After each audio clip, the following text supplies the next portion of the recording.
বন্ধুরা, পবিত্র মাহে রমজান মাসের সাধনাময় সিয়ামকে আরও সার্থক ও সফল করে তুলতে বইয়ের চ্যানেল পক্ষ থেকে বিশেষ আয়োজন রমজানের আলো, প্রতিদিন এক নতুন উপলব্ধি। এই অনুষ্ঠানে আপনাদের আমন্ত্রণ জানাচ্ছে নবী রাসূল, সাহাবাই কেরাম, ইমাম, মুস্তাহিদ, অলিয়া উলিয়াদের জীবনের উল্লেখযোগ্য ও শিক্ষণীয় ঘটনা নির্ভর এই অনুষ্ঠানে আজকের পর্বে থাকছে হযরত ওসমান রাদিয়াল্লাহু তাআলা আনহু, দিন প্রচারে যার ছিল কঠিন আত্মত্যাগ। দুটি পর্বে ভাগ করা হয়েছিল এপিসোডটিকে। আজ পর্বের দ্বিতীয় পর্ব। বন্ধুরা, হযরত ওসমান রাদিয়াল্লাহু তাআলা আনহু আল্লাহর রাসূলের জলিলুল কদর সাহাবীদের একজন। তার অবদান আত্মত্যাগ প্রকৃত অর্থেই স্বল্প পরিসরে বলে শেষ করার মতো নয়।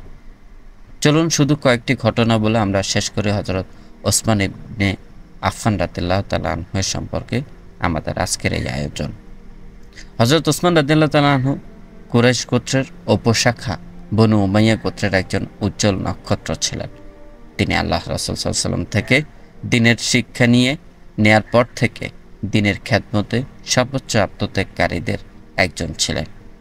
তিনি সম্ভ্রান্ত ও ধনাঢ্য পরিবারে জন্মগ্রহণ সত্ত্বেও যখন ইসলাম গ্রহণ করলেন, তখন তিনি অমানসিক নির্যাতনের শিকার হন।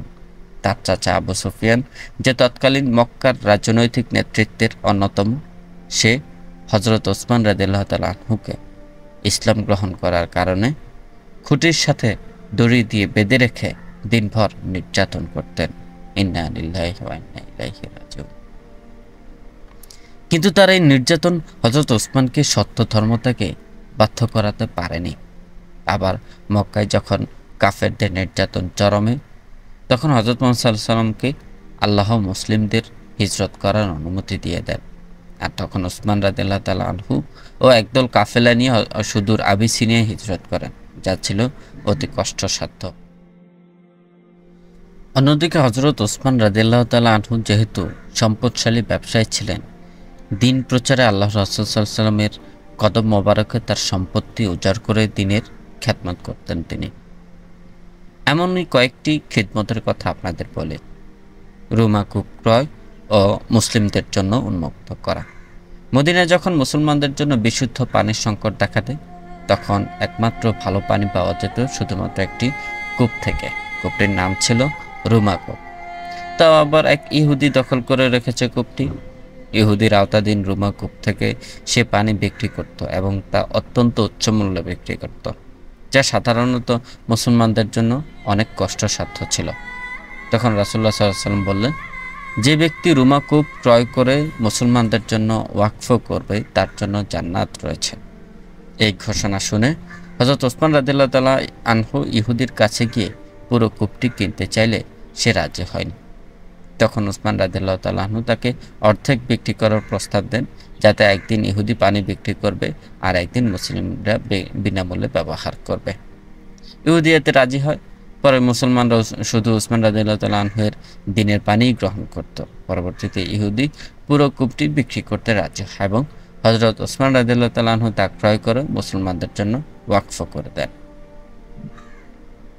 আমরা আরেক ঘটনায়ও দেখতে পাই হযরত ওসমান রাদিয়াল্লাহু তাআলা আনহুর বদান্যতার দৃষ্টান্ত, আর তা ছিল তাবুক যুদ্ধের জন্য বিপুল সম্পদ ও অর্থদান।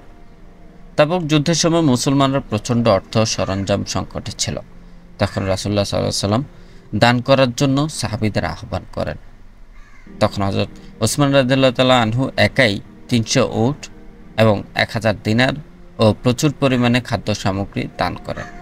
রাসূলুল্লাহ সাল্লাল্লাহু আলাইহি ওয়াসাল্লামের ওসমান রাদিয়াল্লাহু তাআলা আনহুর এই দান দেখে এতটাই প্রসন্ন হন যে তিনি বলেন, আজকের পর উসমান যা করবে তাকে কোনো ক্ষতি স্পর্শ করবে না।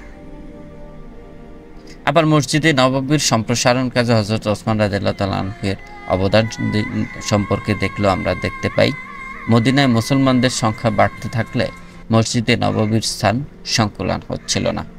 তখন রাসূলুল্লাহ সাল্লাল্লাহু আলাইহি ওয়াসাল্লাম বললেন, কে আছো যে আল্লাহর সন্তুষ্টির জন্য মসজিদ সম্প্রসারণের কাজ করবে? হযরত ওসমান রাদিয়াল্লাহু তাআলা আনহু নিজ খরচে মসজিদ সংলগ্ন ভূমি কিনে দেন এবং মসজিদের সম্প্রসারণ করেন। অন্যদিকে হযরত ওসমান রাদিয়াল্লাহু তাআলা আনহু তার খিলাফতকালে অভাবীদের জন্য অর্থ সহায়তায়ও ও খাদ্য বিতরণেও রেখেছিলেন অনন্য উদাহরণ। খলিফা থাকাকালীন একবার মদিনায় প্রচণ্ড দুর্ভিক্ষ দেখা দেয়। ঠিক সেই সময় দামেস্ক থেকে ওসমান রাদিয়াল্লাহু তাআলা আনহু-এর শত শত উট বোঝাই খাদ্যশস্য আসে। ব্যবসায়ীরা তার কাছে এসে উচ্চ মূল্যে কেনার প্রস্তাব দেয়, কিন্তু তিনি বলেন, আমি তোমাদের চেয়ে বেশি দামে বিক্রি করব। ব্যবসায়ীরা দাম বাড়িয়ে প্রস্তাব দিলে তিনি বলেন, আল্লাহ আমাকে 10 গুণ প্রতিদান দেবেন, তোমরা কি এর চেয়ে বেশি দিতে পারবে? এরপর তিনি পুরো খাদ্যশস্য মদিনার দরিদ্রদের মধ্যে বিনামূল্যে বিতরণ করে দেন। সুবহানাল্লাহ। এই তো ছিল হযরত ওসমান রাদিয়াল্লাহু তাআলা আনহু-এর বদান্যতার উদাহরণ। আরও একটি বড় অর্জন ছিল তার, আর তা হলো তিনি আল্লাহ রাসূল সাল্লাল্লাহু আলাইহি ওয়াসাল্লামের দুই কন্যা যথাক্রমে প্রথমে হযরত রুকাইয়া রাদিয়াল্লাহু তাআলা আনহাকে, পরবর্তীতে যখন হযরত রুকাইয়া রাদিয়াল্লাহু তাআলা আনহার ইন্তেকালের পর হযরত উম্মে কুলসুম রাদিয়াল্লাহু তাআলা আনহাকে বিয়ে করার কারণে তিনি জিন্নুরাইন খেতাবে ভূষিত হন, যা দুনিয়ার ইতিহাসে বিরল, আর যার অর্থ হচ্ছে দুই নূরের অধিকারী। অর্থাৎ আল্লাহ রাসূল সাল্লাল্লাহু আলাইহি ওয়াসাল্লাম স্বীয় নূর থেকে জন্ম নেয়া অপর দুই নূর হযরত ওসমান রাদিয়াল্লাহু তাআলা আনহু অধিকার করেছেন। সুবহানাল্লাহ।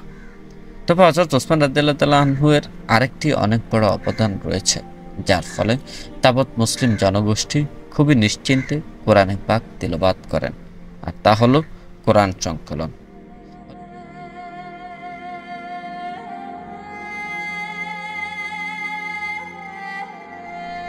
হযরত ওসমান রাদিয়াল্লাহু তাআলা আনহু-এর খেলাফতি জীবন ছিল 12 বছর, যার প্রথম 6 বছর সুখ, শান্তি ও সমৃদ্ধির মধ্যে কেটেছিল, আর পরবর্তী 6 বছর ছিল ফিতনা ভরা, যা রাসূল সাল্লাল্লাহু আলাইহি ওয়াসাল্লাম পূর্বেই ভবিষ্যৎবাণী করে গিয়েছিলেন। তখনই দেখা গিয়েছিল যে পবিত্র কোরআন তেলাওয়াত অঞ্চলভেদে ভিন্নতা লক্ষ্য করা যাচ্ছে, আর তখন হযরত ওসমান রাদিয়াল্লাহু তাআলা আনহু চিন্তিত হয়ে পড়লেন। সাহাবীদের পরামর্শে তিনি একটি কোরআন সংকলনকারী কমিটি গঠন করলেন, যার নেতৃত্বে ছিলেন হযরত যায়েদ ইবনে সাবিত রাদিয়াল্লাহু তাআলা আনহু। আর কমিটির অন্যান্য সদস্যরা ছিলেন আব্দুল্লাহ ইবনে আস-জুবাইর, সাইদ ইবনে আস ও আব্দুর রহমান ইবনে হারিস রাদিয়াল্লাহু তাআলা আনহু। উপরোক্ত বিষয়টি পরিপূর্ণ বর্ণনার আগে আরেকটি বিষয় পরিষ্কার করা অত্যন্ত জরুরি, কেননা অমুসলিম, মুনাফিক ও ইসলাম বিদ্বেষীরা একটি বিভ্রান্তিমূলক প্রশ্ন করে। সরলপ্রাণ মুসলিম বা যারা এই ইতিহাস সঠিক ও সচেতনভাবে অধ্যয়ন করেননি, তারা সাধারণত কোরআন সংকলনকারী ওসমান রাদিয়াল্লাহু তাআলা আনহু এই কথাটা দ্বারা একটি বিরাট শূন্যস্থান ও প্রশ্নের অবকাশ রেখে যান, আর তা হলো হযরত ওসমান কোরআন সংকলন করেছেন, মানে এর পূর্বে পবিত্র কোরআন ছিল অরক্ষিত ও ছড়ানো ছিটানো। নাউজুবিল্লাহ। না, কোরআন পূর্ব থেকে খুবই কঠিন ও পদ্ধতিগতভাবেই সংরক্ষণ করা হয়েছিল।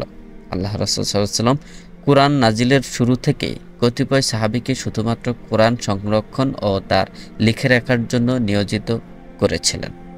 পরবর্তীতে যখন হযরত আবু বকর রাদিয়াল্লাহু তাআলা আনহু খিলাফতের নেতা হলেন, যুদ্ধে কোরআন সংরক্ষণকারী সাহাবীগণের একটি উল্লেখযোগ্য অংশ শহীদ হচ্ছিলেন, তখন তিনি দ্রুতই পূর্ণাঙ্গরূপে একটি কোরআন সংরক্ষণকৃত কপি তৈরি করে নিয়ে তা হযরত হাফসা রাদিয়াল্লাহু তাআলা আনহু-এর কাছে হেফাজতে দিয়ে রাখেন।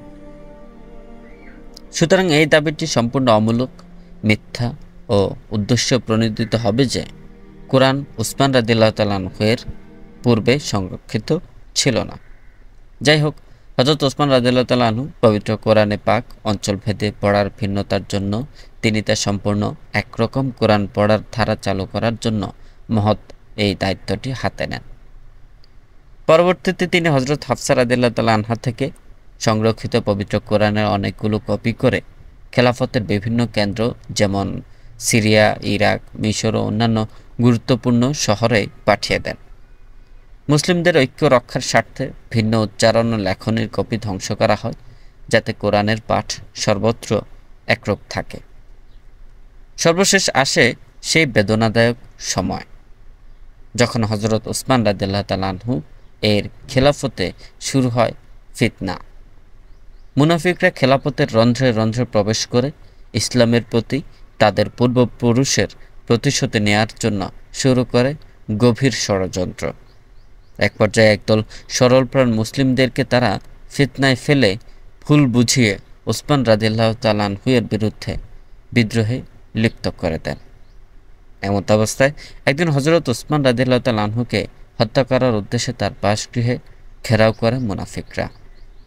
তখন তিনি প্রচণ্ড অসুস্থ, তবুও আল্লাহর ইবাদতে মশগুল ছিলেন। তিনি পবিত্র কোরআন পাক তেলাওয়াত করছেন, আর মুনাফিকরা আল্লাহ রাসূল সাল্লাল্লাহু আলাইহি ওয়াসাল্লামের প্রিয় এই সাহাবী হযরত ওসমান রাদিয়াল্লাহু তাআলা আনহুকে তরবারির আঘাতে শহীদ করেন। ইন্না লিল্লাহি ওয়া ইন্না ইলাইহি রাজিউন। আল্লাহু আকবার। আরও আশ্চর্যের একটা বিষয় ছিল এখানে। মুনাফিকরা যখন হযরত ওসমান রাদিয়াল্লাহু তাআলা আনহুকে তরবারির আঘাতে শহীদ করেছিল, তখন পবিত্র কোরআন ছিল খোলা অবস্থায়, এবং যখন হযরত ওসমান রাদিয়াল্লাহু তাআলা আনহুর পবিত্র রক্ত কোরআনের একটি আয়াতে পিনকি দিয়ে পড়ে, আর উক্ত আয়াতটি ছিল সূরা বাকারার 137 নম্বর আয়াত, যেখানে আল্লাহ ঘোষণা করতেছেন, সুতরাং শীঘ্রই আল্লাহর তাদের বিরুদ্ধে তোমার জন্য যথেষ্ট হবেন। এই যেন মহাসত্য আল কোরআন এই মহান সাহাবীর পক্ষে মুনাফিকদের ঘোষণা করছেন, আল্লাহ আজকের দিনে উসমানের পক্ষেই ছিল, সুতরাং তোমরা আল্লাহর শাস্তির জন্য প্রস্তুত থাকো।